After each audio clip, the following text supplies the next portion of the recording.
our panel discussion, Introduction to Influencing Sustainable Business Practices at All Levels of Business. And really, this panel was designed by our team to help us understand what large corporations, arguably with larger resources, are doing and what they have found to be workable solutions to bringing sustainability to business and helping to see where we as small businesses can learn from their investment, their experimentation, and their expertise. And we can take that and implement it at the small and mid-sized business level. So moderating today's conversation is Dr. Diane McNulty, Associate Dean for External Relations, Communications, and Corporate Development at the Naveen Jindal School of Management at the University of Texas at Dallas. Dr. McNulty coordinates the Jindal School's public relations, marketing, community, and corporate relations strategies. She serves as an executive editor of management, the Jindal School's biannual magazine, and oversees the school's social media and podcasts. She is a member of AACSB, the organization that accredits collegiate schools of business, and is a frequent presenter at events such as this. Dr. McNulty earned her PhD from the University of Texas at Austin, and frankly has been a great supporter of the Indian American community, as well as the U.S.-India Chamber of Commerce and our work in trying to further business in the Dallas-Fort Worth area. So without further ado, please allow me to introduce Dr. McNulty, who will introduce our panelists today. Thank you, Neil, for that very kind introduction. We are here today to discuss ESG, which is one of my favorite topics, with these experienced executives. It has a great interest to me, and I'm anxious to hear what you all have to say. I actually teach a class in our EMBA program on this topic and executive governance. So let me get right to it and welcome the panel. First, I'd like to introduce Meghna Tare, who is a sustainable leader and advocate at UT Arlington.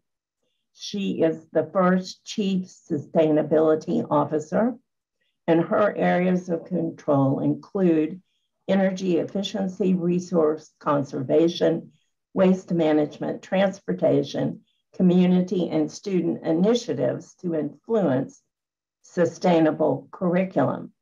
She's spearheading a regional center of expertise for education in sustainable development goals and a program in joint with the UN University and the Institute for Sustainability and Global Impact at UTA. She serves on national and global boards, all having to do with ESP. Thank you for being with us, Meghna. Next, I'd like to introduce Robert Horton, who is the VP of Environmental Affairs and Sustainability for the DFW International Airport. In addition, he serves on airport boards as a sustainability officer. His leadership provides environmental and sustainable programs and policies that have obtained both national and global recognition. He is experienced in leading innovative transformations in aviation. For those of you that don't know it, DFW Airport is the first carbon neutral airport in North America. He works across functional areas to achieve reductions in the environmental footprint of the airport and manages DFW's noise compatibility program and working with the FAA to achieve changes in traffic procedures. He's an experienced executive and former U.S. Marine Corps Reserve officer. And I would like to thank you so close to 9/11 for having served in Operation Desert Storm in Saudi Arabia. Next is Oric Walker. He is VP of Public Affairs at Atmos Energy, the Mid-Texas division. He has 25 years of executive experience in the natural gas industry. He's responsible for enhancing the reputation and image of the company, which is interesting to me. And he started as a meter reader and made his way up, and I guess self-taught to become well-rounded in sustainability, beginning his career at Lone Star Gas. Oric is passionate about leadership and community involvement, as demonstrated by his many services on the boards of energy councils and organizations like the Junior League and the African American Museum and the Dallas Chamber. So let me not take any more time from this and begin questioning our panel. Welcome to all of you. My first question goes out to all of you. Your organizations are very different from each other. So I would like for you to tell us how your company individually views ESG. Meghna, would you like to start? Yes, thank you so much for having me and for the introduction. So ESG has been transforming the way businesses and companies have been operating the past few years, especially this year. And UTA being an academic institution is no different. I want to emphasize first that the G in the ESG addresses a range of issues related to governance, corporate governance or academic governance, and it kind of defines the company leadership. And so, I'm very proud to say that UTA's strategic plan has integrated ESG and sustainability through its 5 themes of human health and human condition, the global environmental impact, promoting sustainable communities in the North Texas region, data-driven discoveries, and the most important is cultural and societal transformation. So, strategic planning is embedded in the core function of UTA, and sustainability is a very integral part of it. But we also do environmental programs, like you mentioned, energy efficiency, transportation, recycling, which allows us to implement the principles of ESG in operations on campus. And we are a really big campus with 240 acres. And, our operations are not just limited to those spaces, but we have a very strong presence in the city of Arlington as well. And like I said, we are in the business of education. So we have also integrated the principles of ESG in the interdisciplinary aspect of teaching and curriculum development through the various courses that we have on campus for graduate and undergraduate students. Because, I honestly believe that universities should help the future leaders, students, make that connections between the core principles of ESG, the social and the environmental factors, and the long-term strategies that are needed to address issues like climate change, which has been a topic of conversations this morning. And so, with Texas growing at such an exponential rate, the growth that North Texas has seen from, 7.2 million residents by 2050, how do we as people, but the region also advances in a way that is in a sustainable manner as you are experiencing this exploding population projections and the associated environmental impacts that comes with it, social and economic challenges. So UTA is at the forefront of these challenges through the academic research that we have, the community collaboration and the engagement programs that we have. And then we also offer programs like the service learning, which offers real world examples of projects in the world of ESG and sustainability implemented with our partner organizations in the DFW area, where, the idea is that you move beyond just the textbook learning, but seek to achieve real objectives for the community and the deeper understanding and the skills that are needed for the students to succeed. So, I think in this process, the students are able to link their personal and social development with their academic development at the same time, and they can be leaders when they graduate from UTA. That's great. Nice to hear. Oric, do you have a comment on this one?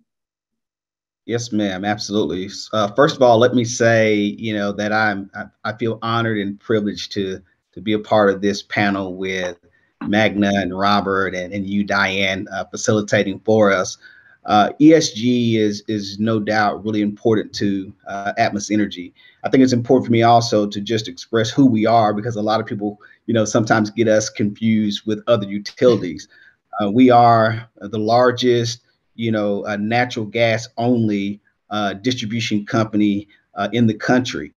We are headquartered in Dallas. We do business in 8 states, 6 divisions. We have over 3 million distribution customers, and we serve over 1,400 communities within that footprint. And so we are on a path to be the safest provider of natural gas. That's our vision. That's our that's the expectation of our company. ESG gives us the opportunity to execute on that vision of being the safest provider of natural gas. No doubt it's key to everything that we do, from our board of directors and really down to every individual employee, understanding what's expected of them, and to do what's right for the business, do what's right for our customers and all of our stakeholders. This, of course, it starts with corporate governance, which covers many key factors within our governance platform as it relates to the safety of our system, our employees, which are a big part of our success, the environment and sustainability concerns, and the community.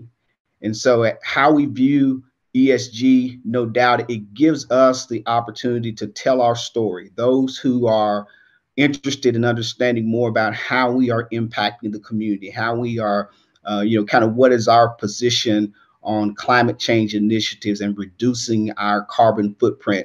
All of that can be tracked and really learned about within our ESG strategy. So certainly we view it as a key point to having success in the many areas that we are executing on.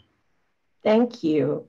Robert, tell us about DFW Airport. Well, thank you, Diane. And again, thank you to the Chamber of Commerce for inviting us here. So our airport is a quasi-governmental organization and also viewed as a community asset, right? So we're owned by the cities of Dallas and Fort Worth, and they delegate authority to our executive board of directors. So we're viewed as a community asset. However, for the last several decades, we have been viewed as the economic engine within the region. So we focus heavily on our financial performance. However, in the last 5 years, we saw it was becoming more increasingly important to tell the broader story of how our organization affects the region, right? There's a symbiotic relationship between the airport and the community. We help to enable the community growth. So once we began publishing our ESG report in 2016, that framework— Robert? Yes. Can you move your mic closer to you? Okay. Can you hear better? A little bit closer, I think. How about now? That's better. Okay. Yeah, so I was just saying that we're a quasi-governmental organization owned by the cities of Dallas and Fort Worth. And over the past several decades, we've been highlighting our financial performance, responsible for generating $37 billion of economic value within the region annually. But in the last 5 years, since we started publishing our ESG report in 2016, that framework became a public statement that highlighted our commitment and measured our performance towards making our airport, our community, and our world a better place. So we view the ESG framework as a public statement of our commitment to do better. That's great. Thank you. Now, I'm going to ask each of you to tell us how your organization aligns their ESG goals with the UN sustainability goals. Oric, would you like to start? Yes. So, in looking at the UN sustainability goals, they are many. And so, certainly I think at the high point, we are aligned in the initiatives to reduce, carbon emissions, addressing food insecurities and poverty. Energy sustainability is one area that we are certainly aligned with, and then also addressing the education gap, with our students in schools. And so we have strategies that align with those ideas. And I'll start with really just our safety, strategy. We have been on this path to modernize our infrastructure. And by doing so, as we replace aging infrastructure, we also accomplish the goal of reducing our carbon footprint. And our goal which started in 2017, is to reduce, our emissions footprint by 50% by 2035. And so we are well on the path to do that. And so certainly that's one area that we align with. Also, as it relates to, food insecurities and poverty, we have also been on the path to be a community partner. Over the last year, we've donated, over $2 million to food banks across our service territories to help address food insecurities, not just in the community specifically, but really partnering with education programs to provide meals to students, as well. And then also the other component of that is as it relates to education, more specifically literacy programs. And so we've partnered with hundreds of literacy programs, whether it be through education foundations or specific nonprofit organizations that are addressing the literacy gap within our education systems. I think the only area that we may have, some concern with is around the topic of, electrification.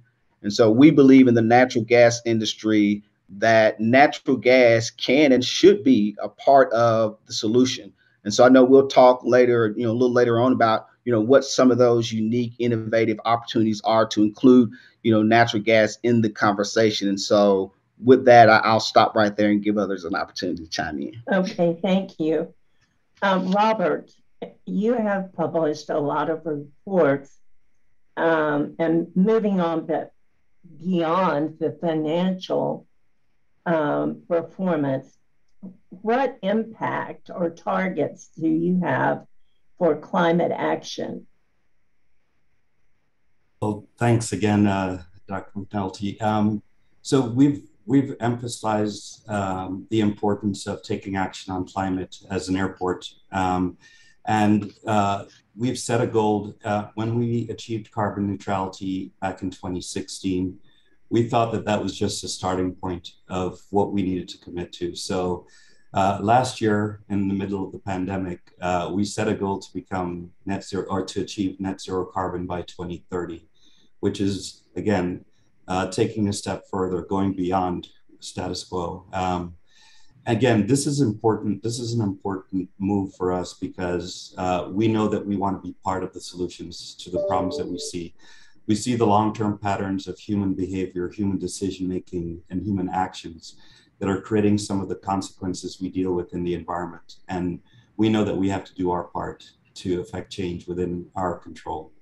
So we're really, we're also taking a broader look with sustainability. So we're going beyond climate action. We've not only aligned with the UN Sustainable Development Goals, our organization impacts 16 of the 17 goals, but in order to allow people to better understand how they connect, we distill them into 6 focus areas that we're going to build strategies around in our next strategic plan. And so with that, I'll give way to my colleagues. Okay, thank you. Meghna, would you care to address that? I know you've been working on the UN sustainability goals as well. Yeah, thank you. I think I'm very passionate about UN SDGs, and I really love the framework. And so, being on a campus working with students, you realize that if you talk, the concept of sustainability is so broad that they don't know where to take actions or where do they start. And it applies to adults as well. Even without bringing the whole topic of climate change into conversation, people don't know what is beyond recycling your plastic bottles, right? And what are the implications to you as a person, but also as your family and your community and your kids and your grandparents. So I really love the framework of UN SDGs. And the past few years, what I've done is try to educate the students, faculty on campus that, well, while you're passionate about sustainability, we can really use a global framework to move the needle, right?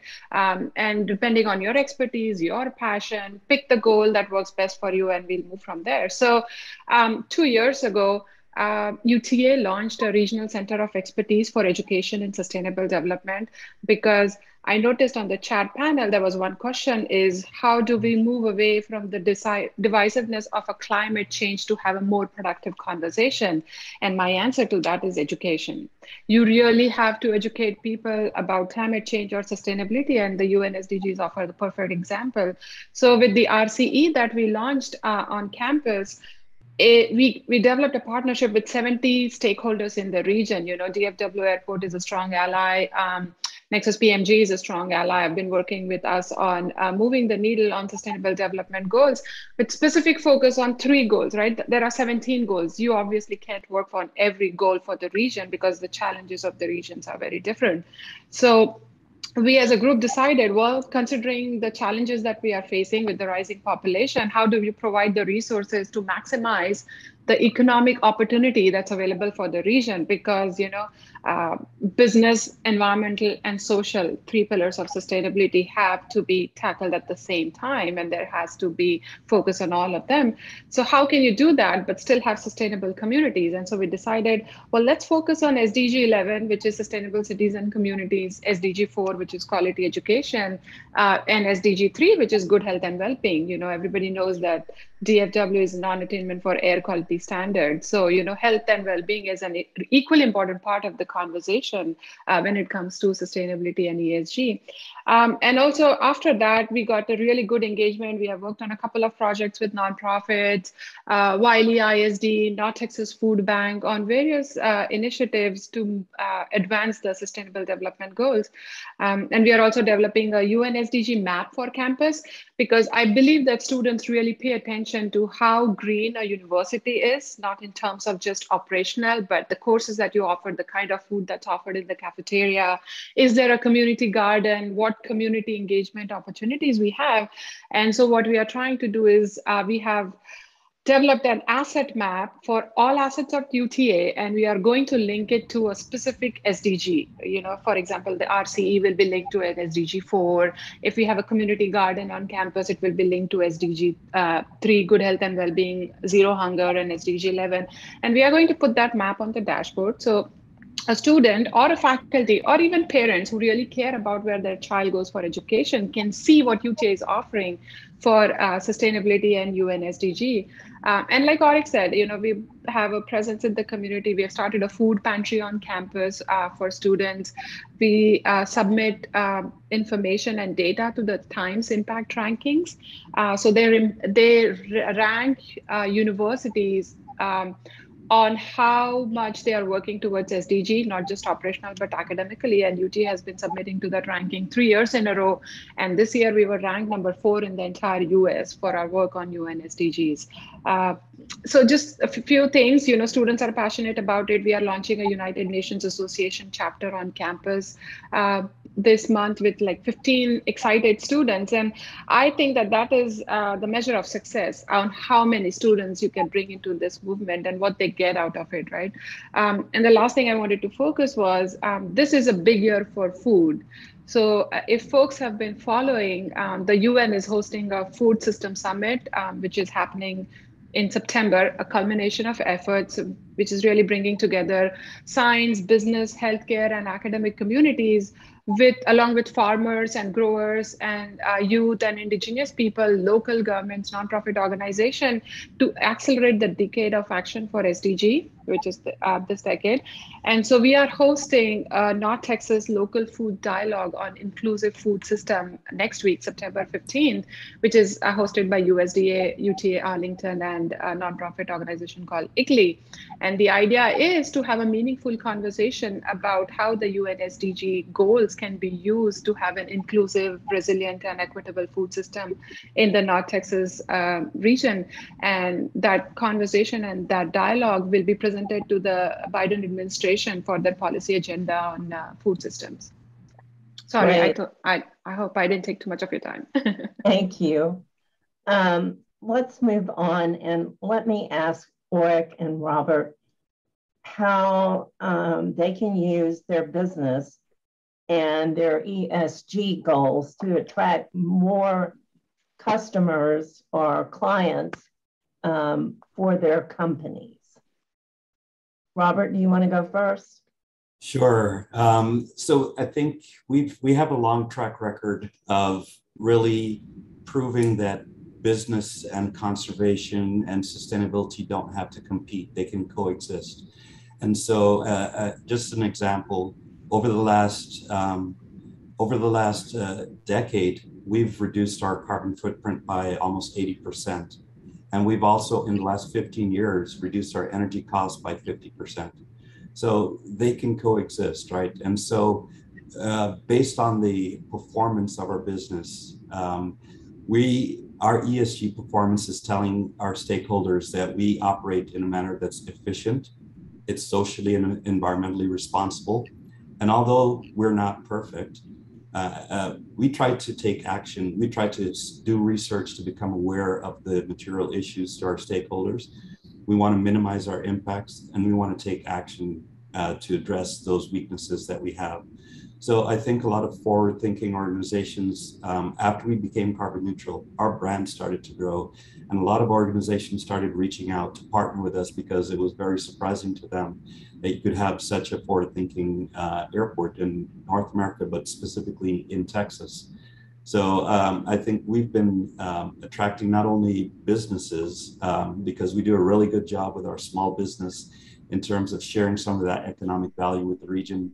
Our small business and diversity program has a capacity building program that helps to develop small businesses so that they can play in the same pool as some of the larger organizations. So I think we, in essence, with our performance, we're creating a lot of attraction for a lot of these other organizations. I want to give thanks to the Department of Energy, who's been one of the strongest partners of late, because they've recognized the opportunity and the willingness of our organization to apply and learn from the science-based methods on how you can improve your operations, how you can optimize energy, and how you can be a successful business.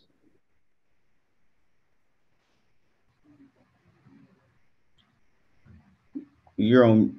Okay. Oric, could you speak to that issue as well? Absolutely. I'll certainly chime in. You know, with us being in the energy industry, ESG is something that, you know, I think this is true for all of the good companies. We've been on this path for some time. ESG framework has now just given us a platform to tell our story to a larger audience. And so when you talk about how can we use ESG to attract, you know, more business, you know, in the last 10 years, we've invested over $11 billion in modernizing our infrastructure. And so what happens is when folks want to hear about our ESG strategy and they call us, they learn that not only have we already been on this path of modernizing our system, They also learn that we've attracted, businesses that come alongside us to partner with us to really make that happen.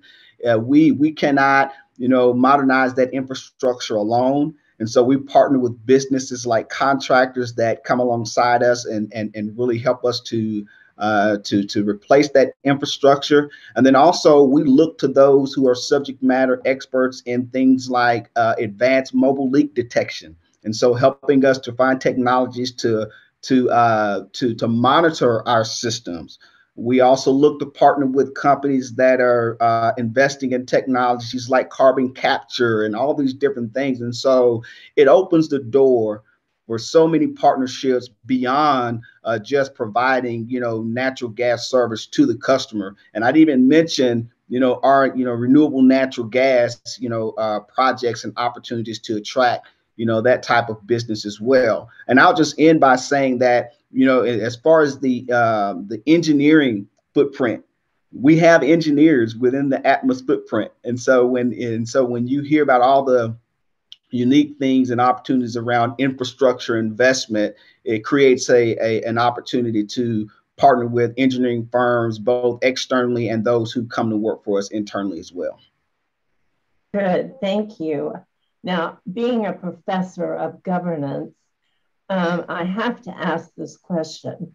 How do you, and I'll stay with you, Oric, for a moment, how do you see sustainability being viewed by boards of directors and executives in the C-suite and their support for these initiatives?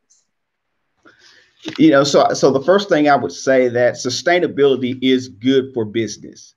And so certainly a lot of the expectation that we have comes from, our C-suite leadership to be intentional about looking out to see where the industry is going and understanding that in order for us to stay relevant, we've got to be aligned with the social, the social climate, the environmental climate. All those things hit us directly, and so they are probably the most important initiatives that we'll face over the next 15 to 20 years as we work to ensure that we can be trusted by our customers and stakeholders to provide a safe, reliable utility, as well as protecting consumer choice. We believe that that customers should be able to choose the type of energy that they use to fuel their homes. And so all of those things are front of mind and conversations that are had at the C-suite level with expectations that cast down throughout our organization. Thank you. Well said. Robert, do you have anything that you'd like to add to this one? Yes, so going back to the comment earlier about the expectations of our stakeholders, that includes our board of directors. We're challenged to be financially responsible stewards of the environment and socially responsible. And I would say that we've done a really good job over the years of performing well in those areas. However, where we did not do so well was telling people about the work that we're doing across the organization. So the ESG framework actually provided a really meaningful framework for us to highlight all of the work done across the organization. And what that's done is it's helped to promote the message that sustainability is a competitive advantage. It's good for business and good for people, good for the environment. And that has really resonated with our board of directors and at the C-suite.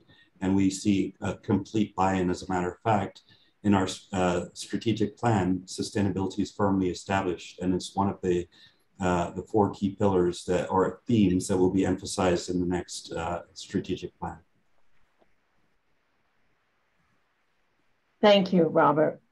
Let's move to a little different social topic, and that has to do with diversity and inclusion. And I know you, Robert, have been active in creating a diverse environment. And I understand that you were instrumental in the airport board's diversity and inclusion efforts. Could you talk a little bit about that? Actually, I have to give all of the credit. Thank you so much. I have to give all of that credit to our Executive Vice President of Administration, Diversity, Equity, and Inclusion, Linda Valdez Thompson. She's truly a legend in that area. You know, her career has been focused on championing and pioneering many initiatives that help to create a diverse and inclusive environment for our employees and for all our stakeholders. And so the proof is in the results. Approximately 65% of our workforce is comprised of women or people of color. And so we really want to represent the communities that we live in and we support and embrace. I'm happy to do that from a sustainability lens because we can extend that into the work, the way that our business performs, especially from a noise perspective. Aircraft noise is probably the largest environmental concern around airports. And so we do a lot of research to understand community sensitivities, and we make sure that we're balancing the impacts around the airport, you know, not disproportionately affecting certain communities as is required by Title VI, but it's also a responsible manner of operating. Thank you. Oric, I know you have a perspective on this. I was told that you were one of the first Black men to be hired at Atmos. Could you address that issue for me, please? Yes, ma'am. So I'll just make sure we state this correctly. I was actually the first Black vice president in the history of Atmos Energy. That's even better. Yeah, that's even better. Again, it's one of those things. This is you know, certainly you know, close to home for me. It was to me an obvious move toward equity within our company.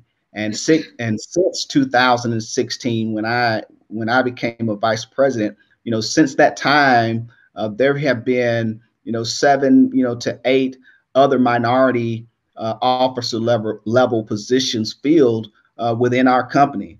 And so Atmos Energy is intentional about their efforts in making sure that we have a diverse workforce that reflects the communities that we serve. With that being said, we're talking about 1,400 communities. And so that is really important to us. And we do this through, and so once we hire employees, once they get into our pipeline, into our system, it's about how we train them and the expectation around diversity and the way they think and the way that we do business. And so that expectation is foundational to us. And that training happens within the first 2 weeks of their employment with Atmos Energy, where they go through a week-long training that focuses on our essentials, our principles, as well as our what we call atmospheric principles. You know, since, you know, in 2019, we did an employee engagement survey, over 95% of overall workforce engagement. I think it's also worth noting that, you know, the national average around tenure is about a little over 4 years in a job.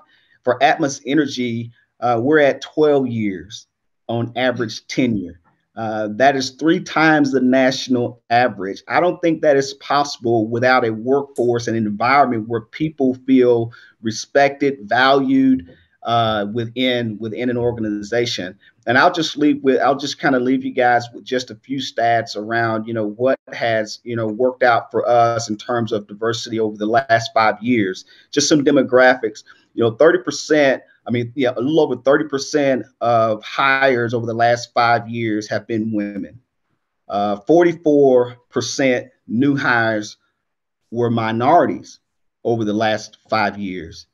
And 64% of our leadership development, you know, participants in terms of leaders who are in our pipeline to be trained, to be succession candidates going forward. 64% of those participants are women and minority. And so we kind of look at this, the long game in terms of diversity, equity, inclusion is the pipeline. If you have a net that you can cast and it's wide, you've got people in the pipeline for future opportunities going forward.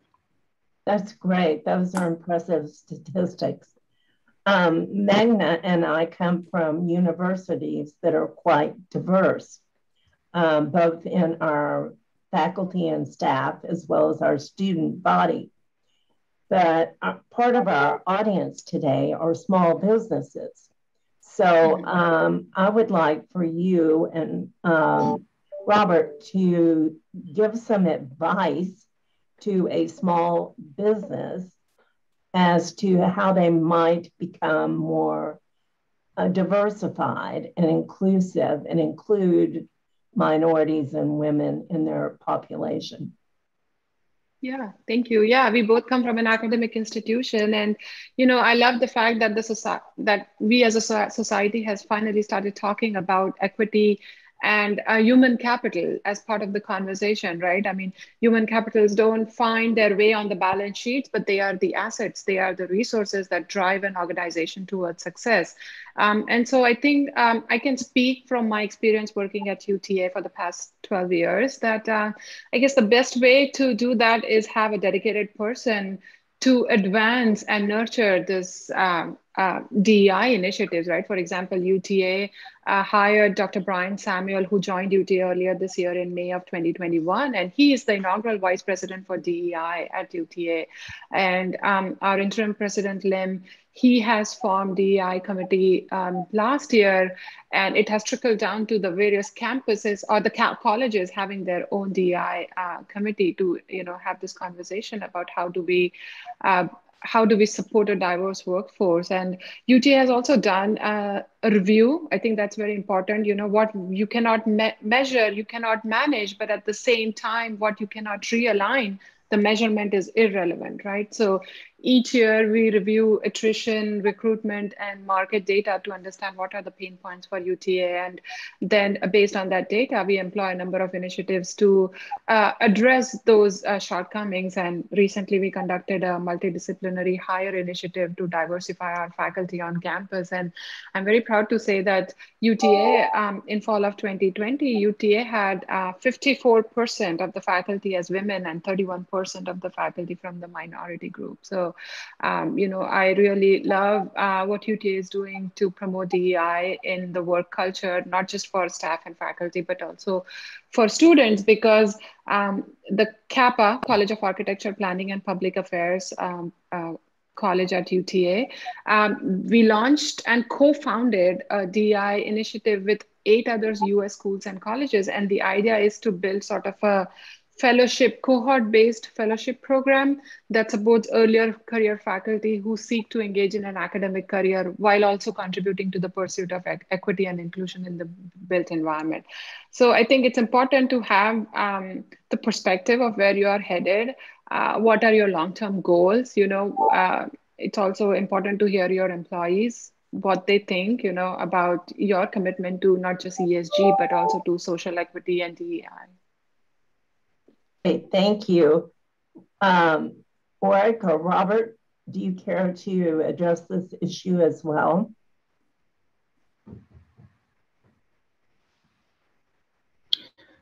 I don't know that I can add much more, to it than Meghna did, and so I would just say, ditto to her comments. Thank you, Robert. Yes, I would say the same. It's really important to understand the communities that you operate in, and make sure that all of your actions stay true to the moral and ethical standards that you want to set, but also your commitments to diversity, equity, inclusion, and those types of diversity initiatives have to be authentic. They have to be real and really tangible to the people that you interact with. They have to see this in every facet of how you operate. So that's the only thing I would add. Thank you very much. I could talk about these issues all day long because they're of great interest to me, and I'm sure they are to our audience as well. But we're running a little bit out of time, and I would like to give the audience a chance to ask each of you experts a question if they have one. So, anyone have a question?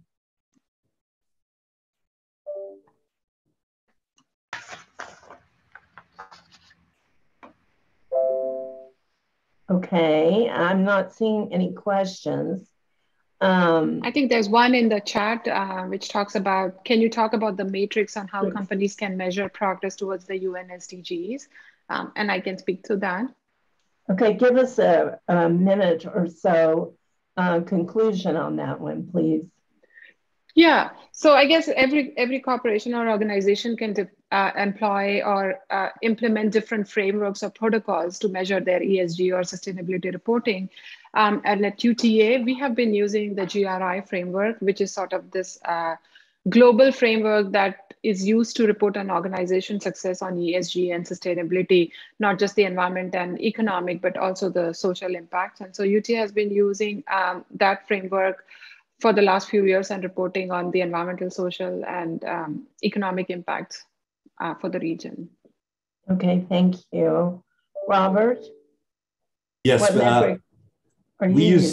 we use the same framework, the GRI framework. And so, for example, with our carbon neutrality, we measure CO2 reduction. And so the important thing to know is you have to have a standard that everyone accepts and recognizes for it to be credible to the stakeholders. And I think that's an important aspect of metrics when you're setting metrics. That's a very good point. Thank you. Oric, I have a question for you. Outside of landfill gas, what other opportunities are you evaluating to decarbonize our gas infrastructure?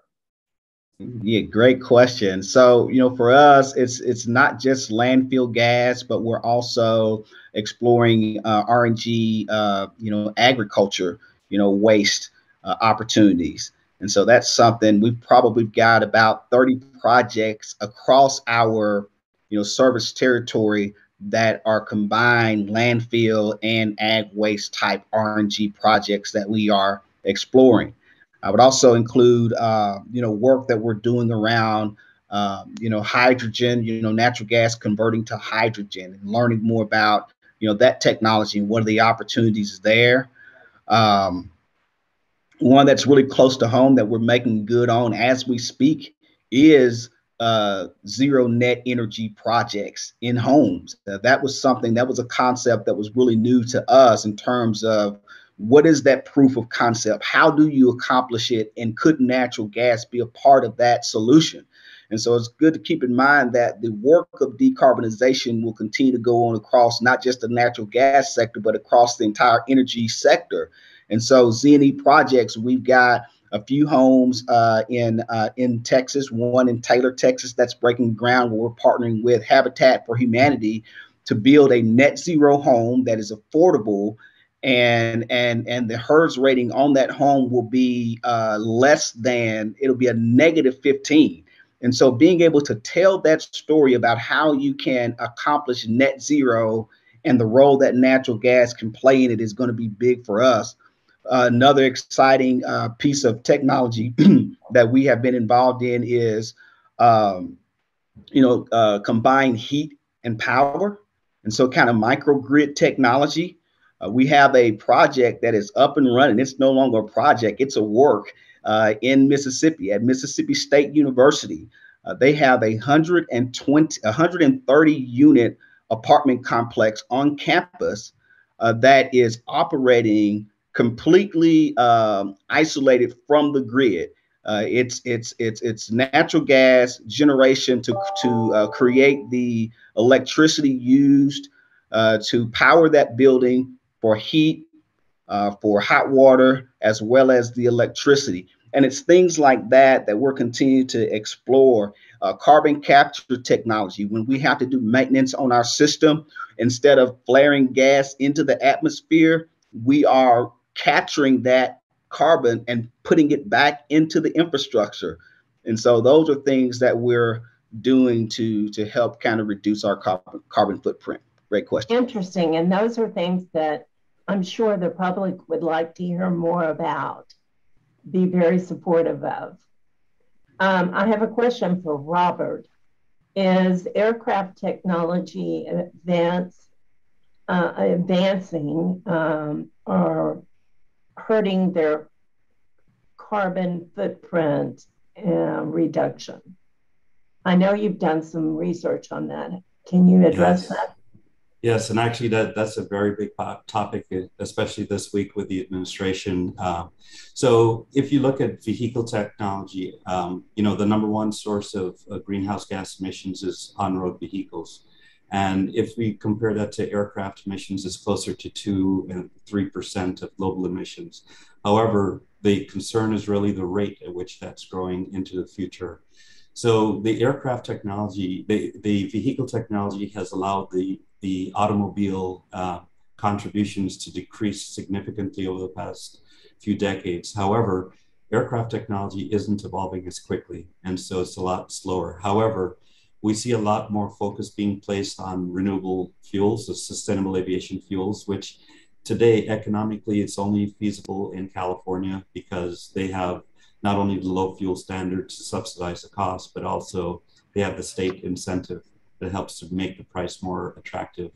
But I think there's going to be a lot more focus on making that closer to home. So for example, leveraging local opportunities like organic waste, converting that into fuels that you can develop in your own community, that would help to bring the cost down and make it more accessible. But the technologies do need to continue improving. Thank you. Oric, another question from one of our participants.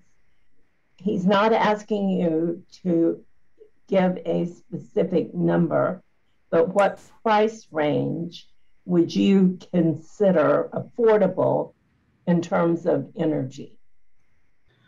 Oh, wow. So I guess I'll answer it this way because I can only speak to the natural gas industry. There's no question that the natural gas utility bill continues to be one of the lowest utilities that you can have. And so I think for Atmos Energy over the last 10 years, even with all the investment in infrastructure, our bills have continued to range between 50 and $70 a month on average across our service territory. Now that's pretty good when you think about energy costs. And that even you can increase that number when you start talking about, I'll give you an example. So for instance, for the Mississippi State University project that I just mentioned, they will save approximately $116,000 every year on electricity costs. And when you think about that in terms of their CO2 emissions reductions, that's more that savings is more than 827 tons annually of emissions reduction. That's equivalent to taking 162 vehicles off the road. That's an interesting statistic. Great, thank you. It looks like I have maybe 4 more minutes to ask you questions, so I'll ask each of you, do you have anything that you want to share that we haven't covered? You want to start, Oric? Yes, I'll be glad to start. And so, I'll just make, really one comment around, the energy landscape. Atmos Energy, we want to be a part of the clean energy future and discussion. That's one of the main reasons why we are so intentional about partners like Robert at DFW, partners like Habitat for Humanity, and really home builders all over to really explore opportunities to make natural gas a part of the solution. I would just say that, clean energy that is not reliable, it's not good. Reliable energy that customers can't afford is not good. Affordable energy that's not accessible is not good. And so we've got to make sure that we are considering all of those factors around, reliability, affordability, consumer choice as we continue down this path of reducing the carbon footprint within our workforce. Thank you very much. Robert, do you have anything to add? Yeah, so I would say that one of the things that hadn't been discussed today is really on technology, right? This is an exciting time we're in right now where big data and IoT devices are providing a wealth of information that is so exciting to us sustainability professionals because it allows us to better understand the entire ecosystem and what's going on. We can leverage that data to make better decisions in the future, to predict some of those disruptions that can destabilize our business operations and our economic performance. So I think it's a really good time right now to invest in technologies, but you have to have a governance system to manage the data because time series data is very, very, I guess, heavy. And so you have to have a plan on how you manage that, how you leverage it, how you use it to make decisions. And I think it's really exciting for us. That's an excellent point, and one I'd like to address with you outside this conversation. Meghna? Happy to. Yeah, I think my concluding remarks would be, you know, it was important to have this conversation. It's important to have conversations like this going forward in a changing world. And sure, it's a conversation about sustainability and ESG might be necessity for a few companies, you know. It is something that helps the company advance economically.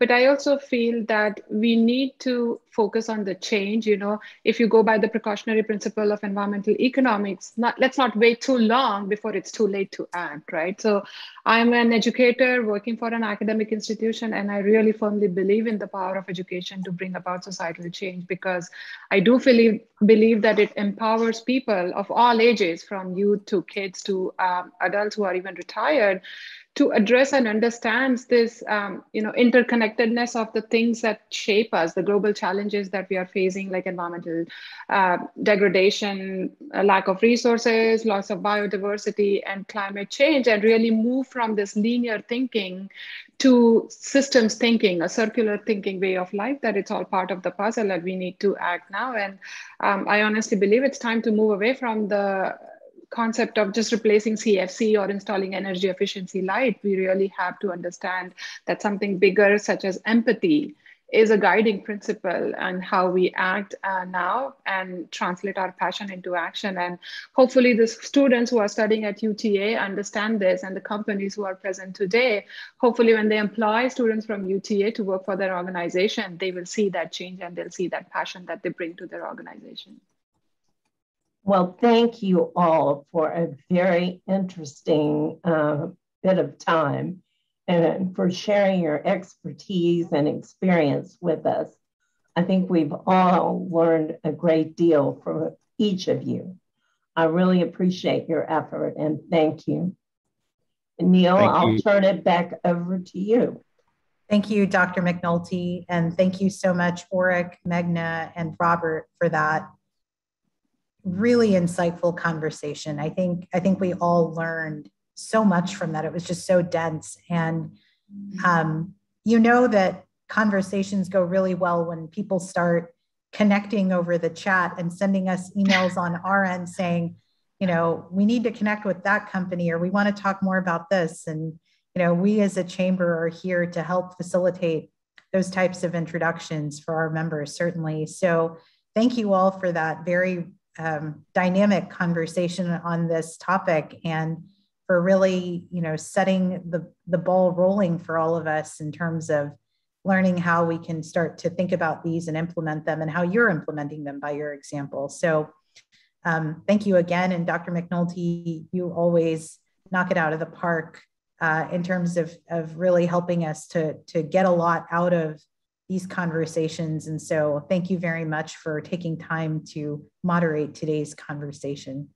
And I think, Robert, you mentioned Linda Valdez Thompson, and I know she's retiring soon. And so we just, we love her, and she's been a wonderful champion of the chamber. And so we just want to do a little shout out to her as well. So with that, we will move right into our next panel. We're right on schedule. So thank you again to all of our panelists and to our audience.